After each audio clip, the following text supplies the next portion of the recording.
Hi friends, welcome back to Vileka creations YouTube channel. తుఫాను అని తెలియక మేమెంత సాహసం చేశామో తెలుసా. అంటే వాతావరణం బాగుంది, ఎక్కడ ఎలాంటిది రావట్లేదు, ఎండగానే ఉంటుంది. సో వానాకాలం అయిపోయింది అనుకున్నాము. అంతర్వేదిలో ఉన్న పెళ్ళి తరపు వాళ్ళు నుంచి ఒక ఇన్విటేషన్ వచ్చింది మనకి పెళ్ళికి రమ్మని. ఇంకా అంతే, వేరే ఏ ఆలోచన లేకుండా అంతర్వేది వెళ్ళిపోదాం, లక్ష్మీనరసింహస్వామిని చూసేద్దాం, గోదావరి సముద్రం కలిసే చోటు చూసేద్దాం, ఈ ఆలోచనతో అంతర్వేదికి ప్రయాణం అయిపోయాం. అంటే నర్సపూర్లో ట్రైన్ దిగామన్నమాట. దిగిన తర్వాత అక్కడి నుంచి అంతర్వేది వైపుకి బయలుదేరాం.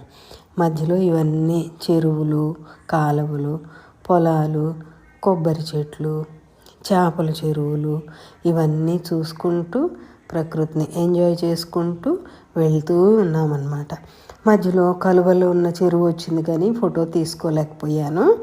సో ఇదిగో గోదావరి దగ్గరికి వచ్చాము. చూసారా ఎంత ప్రశాంతంగా ఉందో.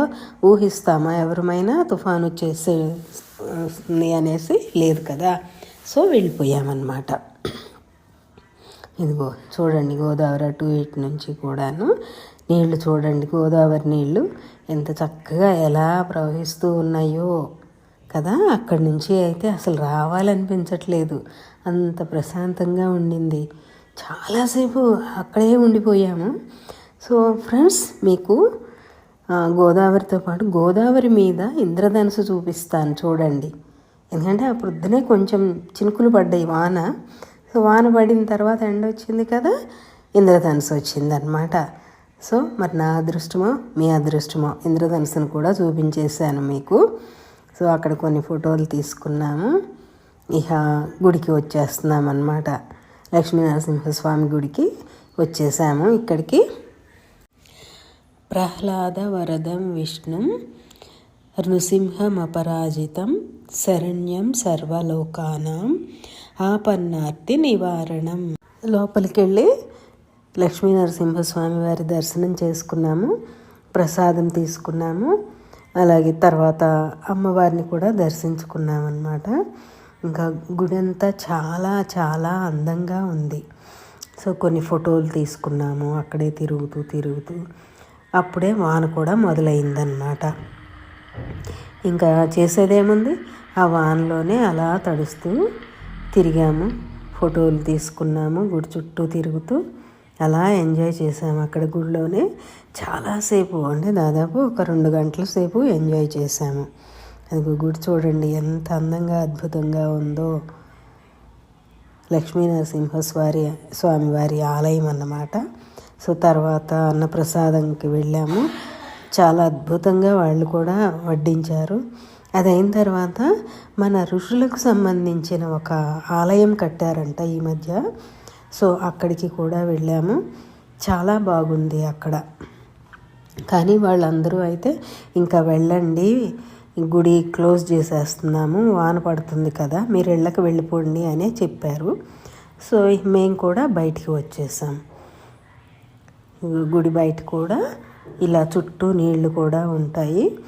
కానీ చాలా బాగుంది. అక్కడి నుంచి ఇదిగో గోదావరి తీరానికి వచ్చాము. ఈ గోదావరి సముద్రం కలిసే చోటు దూరంగా చూసామే తప్పించి వెళ్ళే అవకాశం లేదు. ఎందుకంటే వాన పడుతుంది, ఈ బోట్లన్నీ పక్కన నిలిపేశారు.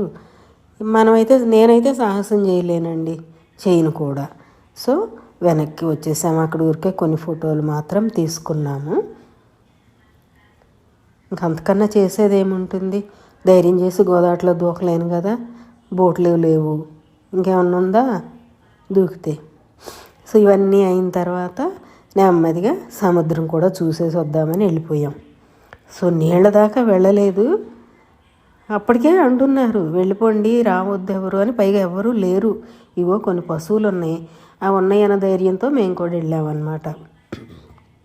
ఇక్కడికి వెళ్ళాము.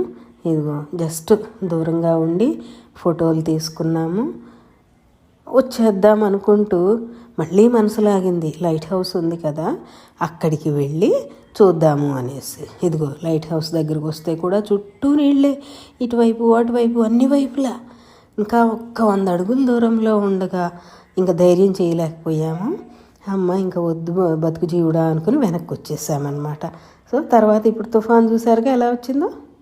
సో ఫ్రెండ్స్, ఇది నా అంతర్వేది కథ. కానీ మీకు మాత్రం గోదావరి మీద రెయిన్బో చూపించాను, ఇంద్రధనుసు చూశారు కనుక ఈ వీడియోకి తప్పకుండా లైక్ చేసి తీరాలి మీ అందరూ కూడాను. ఎప్పుడైనా చూసారా ఈ మధ్యకాలంలో ఎక్కడైనా ఎవరికైనా అసలు అలా తీరిక ఉంటుందా ఆకాశం వైపు చూడటానికి? కానీ చూడండి, మీకోసం ఇంద్రధనుసును చూపించాను కనుక దయచేసి లైక్ చేయండి, షేర్ చేయండి, అలాగే సబ్స్క్రైబ్ చేసుకోండి. Thank you very much.